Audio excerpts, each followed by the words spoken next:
growing pains in Colorado. Some of the growth has been good, some of it, I don't know. Amid a population boom, developers are eager to seize the moment. It's kind of a nice little enclosed, party district, I guess you can call it. And break ground on multi-million-dollar projects. Those major changes aren't popular with everyone. It's kind of a nice park. It would be bad to lose it. And as home prices soar, the cities are looking for ways to keep costs down. Tonight, we are taking a deeper look at development in our Colorado, the new plans taking shape, and the efforts to keep the character of our neighborhoods alive. I spent my whole life here, so it means quite a bit to me.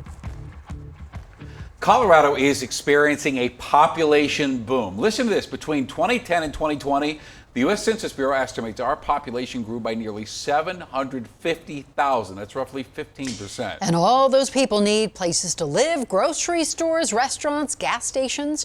And when development can't keep up with demand, property prices start to rise. Good evening and welcome to Denver7 News at 10. I'm Ann Trujillo. And I'm Shannon Ogden. Glad you're with us tonight. And this explosion of growth is a challenge. It's a balancing act to make sure people have what they need without wiping out the character and unique charm of our Colorado communities. Tonight we're going to take a deeper look at development in our state and focus on two cases. CB Cotton will look at a multi-million-dollar project getting the go-ahead in Glendale, and this is going to add a brand new entertainment complex to the area. First, Sloan Dickey is catching up with the owner of a well-established business in Wheat Ridge, ready to sell and hoping he can find a buyer who respects the history and the needs of his neighborhood. Things are going to change. It's just the way it is, there's no bowling alleys left. I mean, this is a bowling alley. He bowled his first 300 here.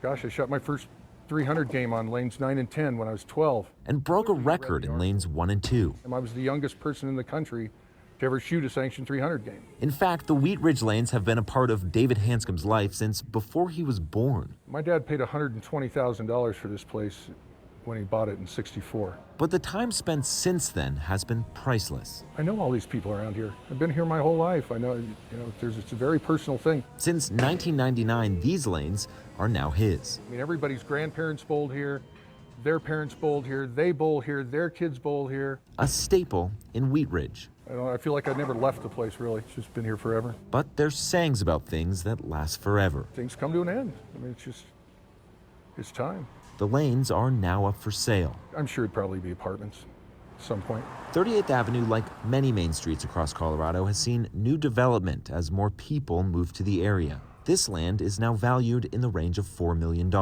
Some of the growth has been good, some of it, I don't know. And as time goes on, I can understand that. People don't want things to change. Keeping a bowling alley looking like this gets harder and harder to do. The city's trying to grow, but there's a lot of old timers holding it back. Hanscom hopes that whoever buys the place will keep the lanes around for a little while. The place means a lot to me, but it's also just like my dad always said, everything comes to an end. Nothing lasts forever.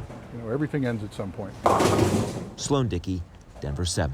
And about 10 miles to the southeast of Wheat Ridge, a $150 million development's about to get underway. The Glendale Entertainment District will bring a concert venue, a gaming hall, and nightclubs to the area. As our CB Cotton reports, the project stalled for years over concerns of neighbors and businesses.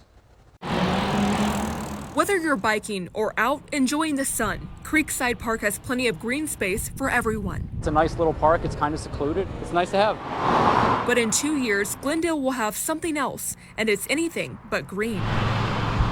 This rendering from redevelopment firm Central Street Capital shows the $150 million project that will be built on much of Creekside Park. The project, formerly known as Glendale 180, will now be called the Glendale Entertainment District. The project will include a hotel, concert venue, movie theater, dining, nightclubs, and areas for adults to walk around drinking alcohol. And of course, everyone has an opinion. I think it's a great thing. I mean, having an entertainment district over here, bars open till 4 a.m., that's going to be awesome for the economy. And I don't know, young people like to have cool bars to go out to. I would miss the park. Some will end up missing the park, no doubt, because on Wednesday, Glendale City Council gave the project the green light after years of stops and starts. In 2018, after a 3-year battle, a judge ruled in favor of the family that owns this Persian rug store, preventing the city from any future efforts to develop the land the store sits on as part of the Entertainment District project. The city has also struggled to secure a developer. But now, with a groundbreaking set for this fall, some nearby businesses like Bull and Bush Brewery are excited. I kind of like the vision of it, the common consumption area, and it's kind of a nice little enclosed, party district, I guess you can call it. A proximity that others may benefit from. The more people you bring into an area, I think the better. And for us, we will reap some of that benefit because we are within close proximity. Glendale's deputy city manager tells Denver7 he anticipates public hearings for the project could start as early as August. Right now, the Entertainment District is slated for a 2023 completion. CB Cotton, Denver7. Housing is a big concern for Coloradans right now, and if you're hoping to buy a home here in the metro, you will need to move quickly. New research by Zillow finds nearly 3 in 4 homes in the Denver area sell in less than a week. And taking a deeper look at the data, 85% of homes are snapped up in less than 2 weeks. Zillow says new development and more homes coming on the market will eventually cool things down, but a warning it could take until next year for supply to catch up with demand. And with high demand, high prices. So let's break down where things stand right now in Colorado. This month, the State Association of Realtors announced the average single-family home worth $500,000. And for some context here, that is a full $220,000 above the U.S. average, again, according to Zillow, and pretty much nowhere safe from the price hikes. In Boulder County, home prices went up 28% of the last year. In Denver, the average buyer is paying 5.5% more than the asking price. Incredible. And creating more housing is part of Denver's plan for Denargo Market. City Council approved the rezoning of 13 acres in that neighborhood. The land near the South Platte and Rhino has pretty much sat empty despite selling in 2019 for $86 million to 2 developers. Now, 15% of the residential units have to be affordable for those making the area median income. However, Councilwoman Candy Sedebaca, who represents that district, says that is not enough. She sent me a statement tonight writing 50 to 60 potential affordable units does not come close to addressing the magnitude of our housing crisis. By densifying with luxury developments, the city is taking one step forward for those who can most afford high rents and 10 steps backward for those who are being displaced. The Denargo development plans call for commercial space as well as residential units. And more people, more development means more traffic on our roads. And CDOT says it needs some help to keep up with the repairs in the new projects. A new state Senate bill would inject more than $5 billion into transportation funding over the next 11 years. And when you get into the weeds of this bill, you're going to see that most of the money would come from fee increases. Now, that includes fee hikes of 8 cents per gallon of gasoline, 30 cents per ride on ride shares, and 27 cents on deliveries. The bill has bipartisan support, and critics say using fees to fund, though, exploits a loophole instead of asking voters to approve a tax hike. And a growing population brings challenges. It also gives our state more political power. Our state is gaining an 8th U.S. House seat because of the population growth. The extra congressional seat will also give Colorado an additional vote for president in the Electoral College. What is not clear yet is where that new district will be. Now, one plan would break up the 3rd Congressional District that currently encompasses western and southern parts of our state.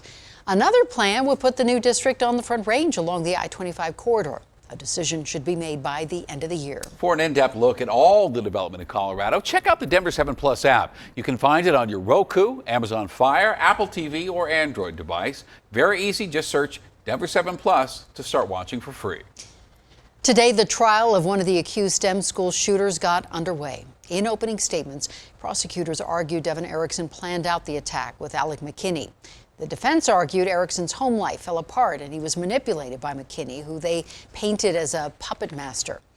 Erickson faces 48 counts, including murder and attempted murder. 8 people were hurt in that attack, and one student, Kendra Castillo, died while trying to stop the attack. His parents were in the courtroom today. The jury is expected back in the courtroom tomorrow at 9 a.m. to hear witness testimony. Today, a Chaffee County man accused of murdering his wife was back in court. Barry Morphew is facing multiple charges in connection with the disappearance of his wife, Suzanne. She was last seen Mother's Day 2020, reportedly going for a bike ride. Details about Barry Morphew's arrest are limited because the affidavit's not being released. But today the judge said he's not made a decision on whether it will be made public. Morphew's due back in court in August. And now a live look at our nation's capital tonight. Senators are poised to vote on whether to advance a bill that would set up a commission to investigate the riot at the Capitol on January 6th. The Senate Minority Whip says he's confident there are enough Republican votes to filibuster the measure and stop it from advancing. It threatens plans for a bipartisan investigation into the violent insurrection. 5 people died in the chaos, including a Capitol police officer. A bill that would put new limits on marijuana potency passed easily in the State House today. The bill would restrict how much medical marijuana concentrate a customer can purchase in a single day. The legislative session ends June 12th, as you may know, so this bill needs to make quick progress to the state Senate to succeed. My husband checked his record and my son checked his, and none of us were in there. A chance to win $1 million derailed by wonky records. How to make sure you are eligible for Colorado's vaccine sweepstakes. Honoring those who risked their lives for our nation. How this veteran has plans to keep his message of gratitude going strong despite pandemic concerns. Mild weather across the Front Range for today, but it looks like we're going to see some intense weather over the weekend. I'll have your complete forecast coming up.